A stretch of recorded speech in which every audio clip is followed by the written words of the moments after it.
Hey, what's up?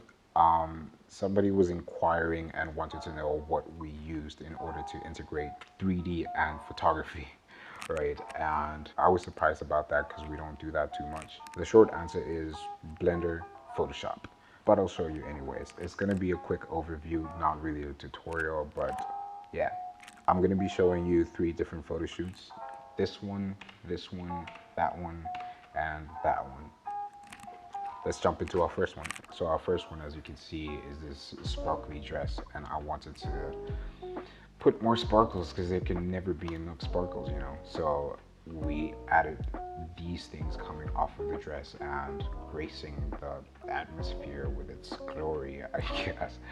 Um, this is the Blender project for that whole dress shoot. All I did was add a cone over here and shaped it into the shape of the dress. How can I make you see this better? Right. So I just put that cone in the background over there and I matched it to a dress and I turned that cone into a particle system. I don't really know what those glitter things look like, but I created kind of my own one here, and that is what all of these little tiny things are. Thousands and thousands of that glitter thing, right? And then used Photoshop to put it onto the dress, and that's how we end up with our final result looking like this. Second photo looks like that, right? These feathers over here are real feathers, and we do have some real feathers in the background, but they didn't fall in the way that we wanted them to fall. So we had to kind of put in our own feathers digitally. So is it this one? Yeah, right. This is why you should open your Blender projects before doing the YouTube video, but okay. So I got a random picture from Google Images of a feather, because it matches our feather, and I turned it into an alpha so that we can have like these transparent backgrounds and stuff. And I didn't have to put it in the picture into Blender. All I needed was a transparent overlay that I could create in Blender and then put it into Photoshop, right? So when you render this Blender project, all you get is like this blurry stuff that it doesn't really look like feathers. So I could have gotten away without actually creating feathers and just some random white spots, but I wanted to be authentic, you know? So this is how we landed here. And then we just put on the overlay onto this picture, and then we erased the feathers that covered up her face so that we can have this whole window over here. It's not too visible, but you know, somehow like the feathers didn't cover her face because we manufactured the whole thing. We're experts, right? We have this picture over here. Okay, I remember we had sweets like this when we were kids. I don't know if they still exist. They should. They were awesome.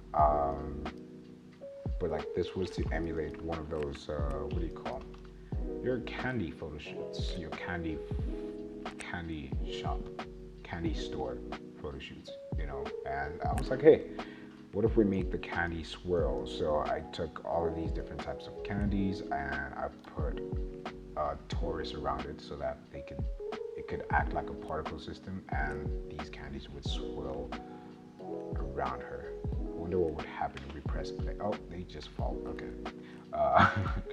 Right. So it's a picture. They don't need to know, right? This is kind of like what you would get, and then you would grade it afterwards so that like your proper skin colors come out and all that type of stuff, you know. Don't edit your picture before you add your 3D work.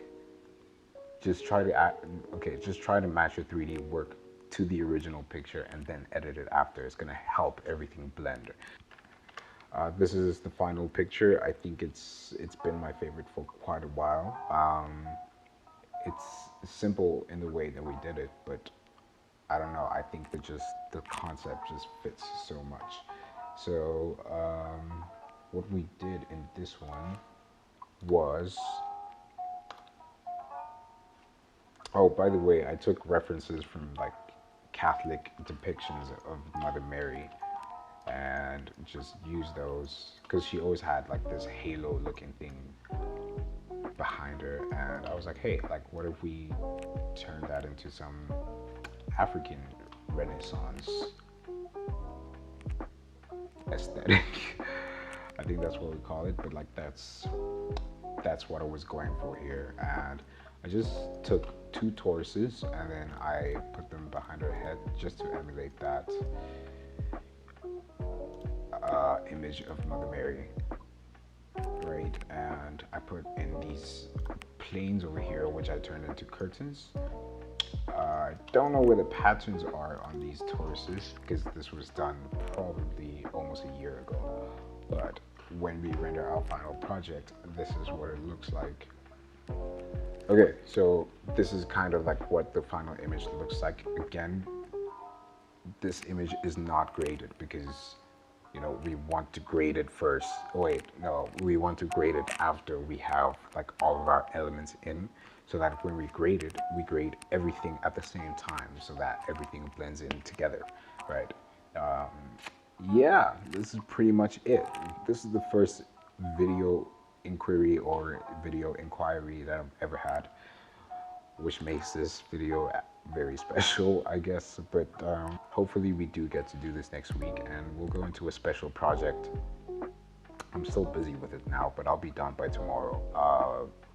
And I'll show you like the different types of elements that we have in that project. And hopefully we can get to doing tutorials and stuff like that. So thank you for watching and enjoy the rest of your week.